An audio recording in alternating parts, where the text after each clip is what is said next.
Vào một buổi chiều khi cả gia đình đang cùng xem tivi ở phòng khách thì bất ngờ một hiện tượng kỳ lạ không thể giải thích đã xảy ra, khiến mọi người vô cùng hoang mang. Và toàn bộ sự việc sau đó đã được một camera trong phòng khách ghi lại. Rennie Maldonado, người chia sẻ đoạn video này, cho biết mình là một nhà ngoại cảm nên những chuyện kỳ lạ với cô không còn mới mẻ gì. Tuy nhiên, sự kiện lạ xảy ra ngày hôm đó đã khiến cô bất ngờ và có phần lo lắng, bởi nó có liên quan đến món đồ yêu thích của hai đứa con gái cô. Rennie cho biết hai đứa con cô rất thích làm tóc nên họ đã mua cho chúng một cái đầu con mannequin và đặt ở tầng dưới trong phòng khách. Không rõ là sự trùng hợp hay có điều gì đặc biệt, nhưng chính món đồ đó lại trở thành trung tâm của toàn bộ sự việc kỳ lạ. Xem nha. They sell it all independent as something quite natural. Everything makes sense. And you're going up what they call the bridge. You're doing this outing, and this is good. And the next one, well, it's not quite as good. It didn't quite make sense to you, but you know, you've already paid for the next one, so you do that one. The bridge, it's a metaphor. Your spirituality, your relationship to others. The person is supposed to become more able as they go up the bridge. And then there are the Filipinos operating faith as a spiritual being. That's the soul. Ban đầu không ai để ý đến việc chiếc đầu mannequin bất ngờ xoay chuyển, như thể nó cũng tò mò muốn nhìn xem mọi người đang làm gì. Nhưng điều kỳ lạ chưa dừng lại ở đó. Lúc này dường như cái đầu không chỉ quay mà có vẻ nó đang từ từ liếc qua liếc lại, như muốn nhìn thật kỹ xung quanh. Đến khi tốc độ di chuyển của nó tăng dần đều, cũng là lúc cả gia đình Rennie bắt đầu chú ý đặc biệt đến nó. Here's clip 2. My little girl jumped off the couch, ran over to me. I'm frantically telling my husband, oh my God, she just looked at me. My daughter's covering her mouth. I'm like, oh my God. He's looking behind, there's nothing there. I'm covering my face like, oh my God, I cannot believe this happened. And now I'm gesturing at the living room camera, saying, get your phone. You've got to look at this. You've got to look at that footage. Rennie nói rằng, ngay khi nhận thấy sự di chuyển bất thường, họ đã lập tức kiểm tra khu vực dưới chiếc bàn nơi đặt cái đầu mannequin để xem có bất kỳ yếu tố vật lý nào có thể khiến nó di chuyển hay không. Tuy nhiên, họ không phát hiện điều gì cả. Có một chi tiết nhỏ nhưng rất đáng để tìm hiểu, đó là ngay khi cả nhà đặc biệt chú ý đến sự di chuyển bất thường kia, dường như mọi thứ trở nên bất đồng. Món đồ đã trở về trạng thái tự nhiên như một vật vô tri. Có một số ý kiến đoán rằng có thể đã có một luồng gió mạnh chênh lệch trọng tâm hoặc lỗi kỹ thuật từ camera khiến mọi thứ trông như đang chuyển động. Tuy nhiên, số khác lại có thắc mắc, nếu đó chỉ là hiện tượng vật lý đơn thuần thì tại sao cả nhà họ lại phản ứng một cách hốt hoảng đến vậy? Phải chăng họ đã cảm nhận được một điều gì đó bất thường mà chỉ có người trong cuộc thật sự thấy rõ? Không ai khác, bạn chính là người đưa ra câu trả lời.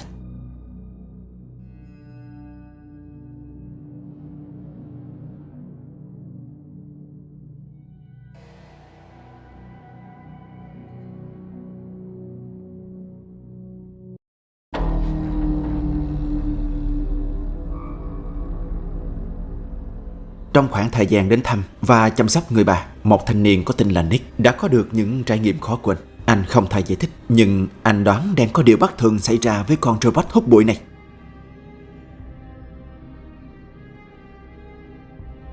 Một chi tiết quan trọng bạn cần lưu ý, người bà của Nick đang mắc một chứng bệnh có tên là Alzheimer's. Nó khiến cho bà thường đứng một chỗ nhìn vào một thứ không có thật, nhưng khoảnh khắc vô tình được ghi lại này, có điều gì đó xảy ra khiến Nick không thể giải thích.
Dường như có thứ gì đó trên tủ lạnh rơi xuống. Và điều khiến Nick khó hiểu hơn là sự phản ứng kỳ lạ của con chó. Nó cứ nhìn thẳng về hướng bà ngoại đang đứng và gầm gừ.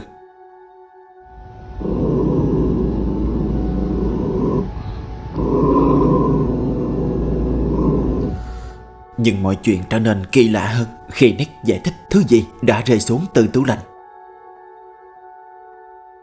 Alright. So this is in response to last night. My grandma loves to collect little figurines. One of my grandma's little angels fell off the fridge last night. You see how far back they are. Genuinely. I mean, the significance of an angel falling and not legitimately anything else she has. Nick nói rằng bà anh rất thích sưu tầm những bức tượng nhỏ thiên thần và để chúng trên tủ lạnh như vậy. Nhưng không rõ nguyên nhân vì sao một trong số chúng đã rơi xuống đêm hôm trước. Mặc dù theo lời anh ta nói, những bức tượng đã được đặt sâu vào bên trong, cách cạnh tủ khá xa, khó mà có thể rơi xuống dễ như vậy. Vậy chính xác điều gì đã khiến bức tượng nhỏ rơi xuống? Nick không biết, nhưng sau đó anh ta mơ hồ đoán ra điều này. Honestly, I'm a bit in disbelief. But no, I'm pretty sure it's just a plug-in charger. I brought my girlfriend Claire here so she can help demonstrate. But can you try to step in front of that? And so it just does that. Move away. So that comment says that the Roomba doesn't do that unless someone's in front of it. My question is, like, why was he doing it last night? It is kind of creepy with a smiley face and everything.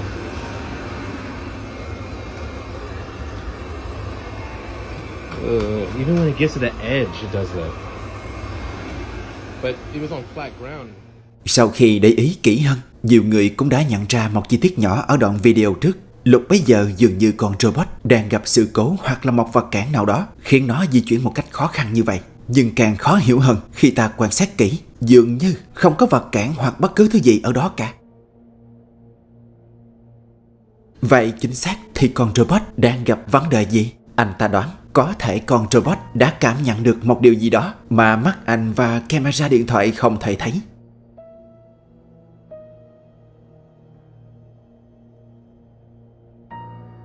Nhưng mọi chuyện kỳ lạ chưa dừng lại ở đó. Nick nói kể từ khi sự việc kỳ lạ xảy ra, anh cảm thấy rất khó chịu khi ngồi xem TV dưới bếp vì trong nhà không còn chiếc TV nào khác ngoài chiếc TV này. Vào một đêm khác, khi anh ta đang ngồi xem TV như mọi khi thì điều này xảy ra. So, I was watching my show, and after last night, I'm definitely not leaving these lights on.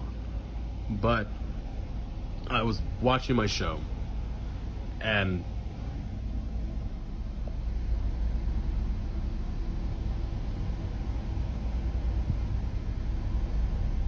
there's nothing there.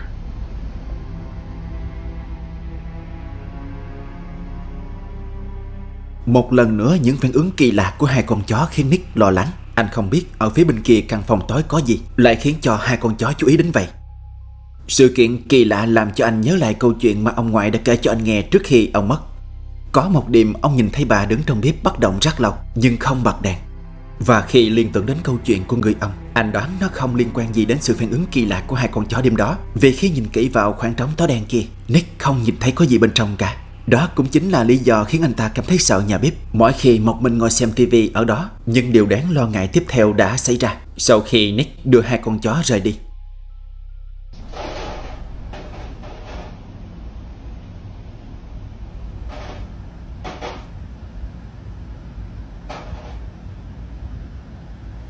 Whoa.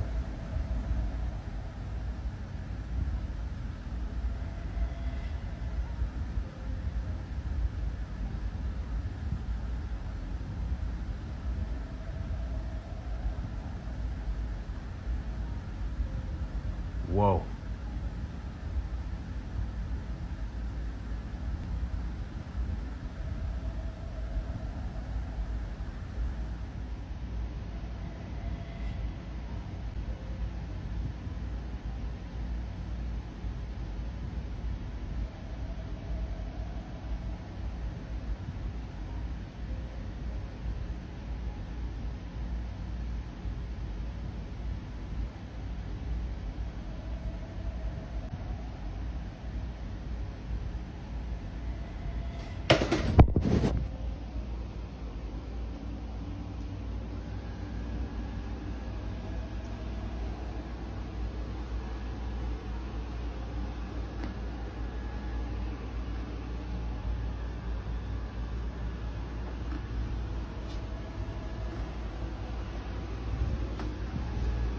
Yo.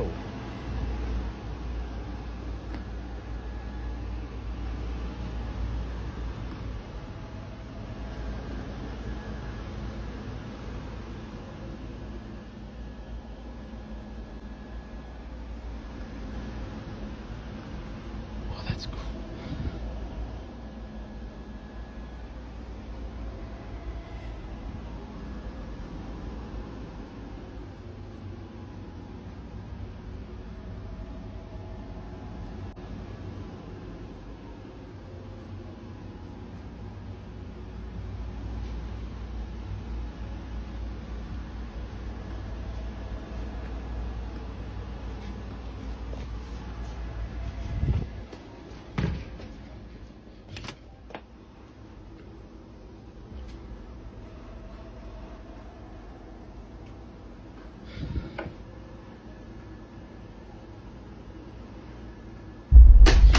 Jesus. Một điều anh ta không ngờ tới, con robot hút bụi đang di chuyển chậm rãi từ trong căn bếp về phía Nick đang ngồi. Nhưng điều khiến anh ta vô cùng sợ hãi là khi anh ta di chuyển đến đâu, con robot kia nó cũng di chuyển theo anh đến đó.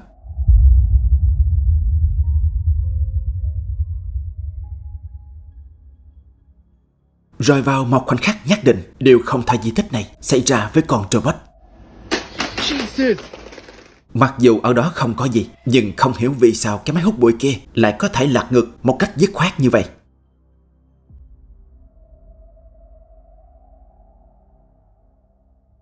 Quả sốc trước sự việc đã xảy ra, Nick nhanh chóng dừng ghi hình và chia sẻ cảnh quay đáng lo ngại lên trang cá nhân. Sau khi xem được đoạn video của Nick, nhiều người đã chỉ ra các chi tiết mà trước đó anh ta không nhận ra. Đầu tiên, sự di chuyển theo một đường thẳng của chiếc máy là một dấu hiệu bất thường. Vì theo nguyên lý hoạt động loại máy hút bụi này, nó sẽ dựa trên sự kết hợp giữa các cảm biến, motor và thuật toán điều hướng để có thể tự động dọn dẹp bụi bẩn trong không gian. Một là nó sẽ di chuyển theo đường zigzag, hai là sẽ di chuyển ngẫu nhiên.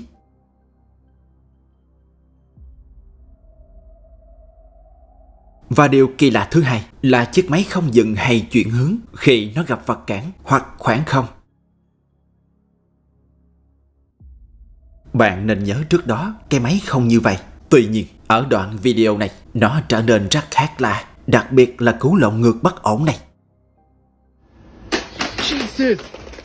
Vậy những gì xảy ra từ đầu video đến giờ? Bạn có nghĩ tất cả chỉ là một loại kỹ thuật của máy móc thông thường?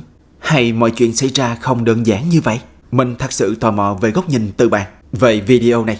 Vì như ở các video trước, những góc nhìn đa dạng của bạn thật sự mình đánh giá rất cao. Vậy nên hãy tiếp tục bạn nhé.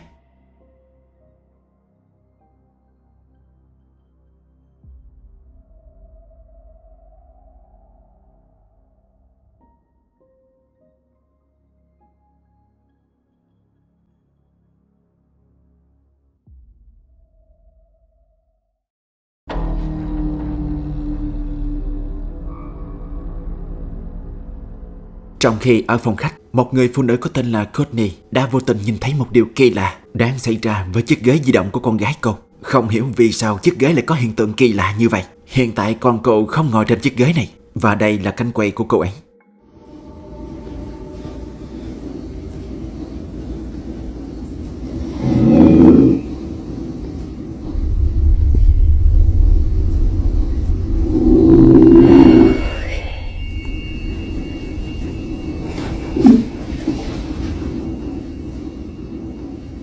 Literally nothing here.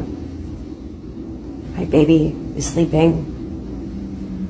Don't have a remote. It just did its own thing.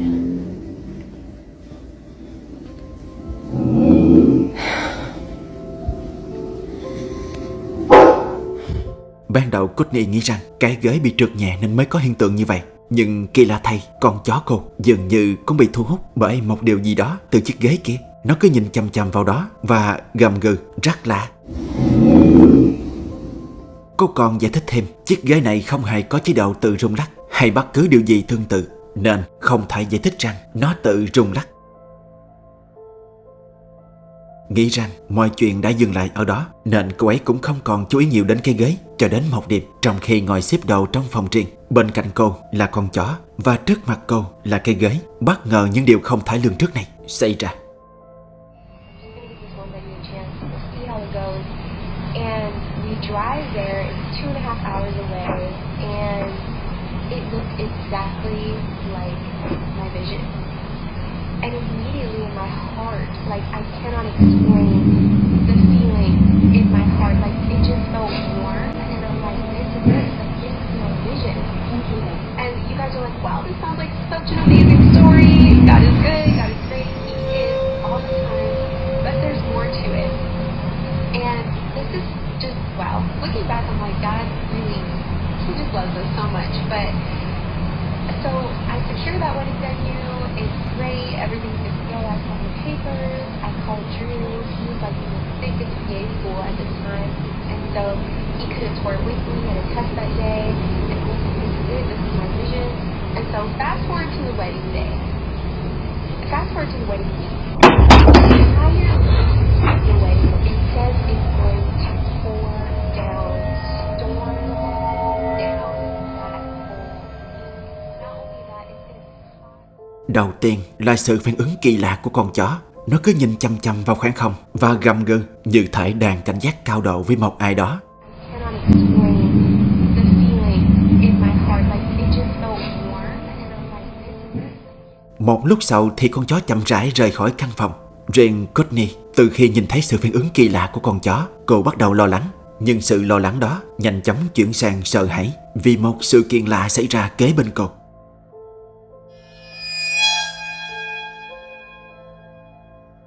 Một bình sữa bằng nhựa của con cô đột nhiên tự rơi xuống như vậy. Sự việc xảy ra bất ngờ đến mức đã khiến Courtney đi như chạy, quên cả điện thoại của mình. Tuy video không được rõ ràng về thông tin, nhưng bấy nhiêu sự kỳ lạ đã xảy ra cũng đủ khiến một số người đoán rằng trong nhà của Courtney đang có sự hiện diện của một thứ gì đó khó giải thích. Có thể nó đến từ chiếc ghế di động này. Bên cạnh đó, những người hoài nghi lại có cái nhìn thực tế hơn. Họ cho rằng nếu phân tích kỹ thì có thể chỉ là do nền nhà hơi nghiêng khiến chiếc ghế trượt nhẹ, hay là do một lực tác động nhỏ từ môi trường xung quanh mà Courtney không để ý.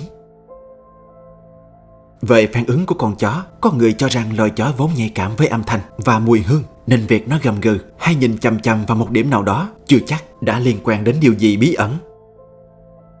Và còn tình huống bình sữa rơi xuống, nhiều khả năng chỉ đơn giản là do bề mặt đặt không chắc chắn hoặc vô tình va chạm. Với họ, tất cả những chi tiết trên đều có thể giải thích bằng các nguyên nhân bình thường trong cuộc sống. Nhưng từ góc nhìn của bạn về các hiện tượng trên thế nào? Mọi chuyện diễn ra chỉ là sự cố bình thường trong thế giới vật lý?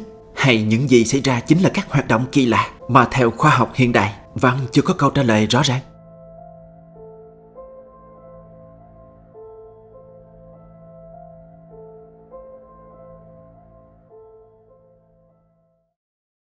Nếu bạn thấy những phân tích này hữu ích, ngay trên màn hình bên trái là playlist với những video cùng chủ đề. Hãy chọn vào đó để khám phá tiếp. Và đừng quên đăng ký kênh, bật chuông để không bỏ lỡ video mới mỗi tuần. Chúng ta sẽ gặp lại nhau ở video tiếp theo với nhiều dữ liệu kỳ lạ và đáng phân tích hơn nữa.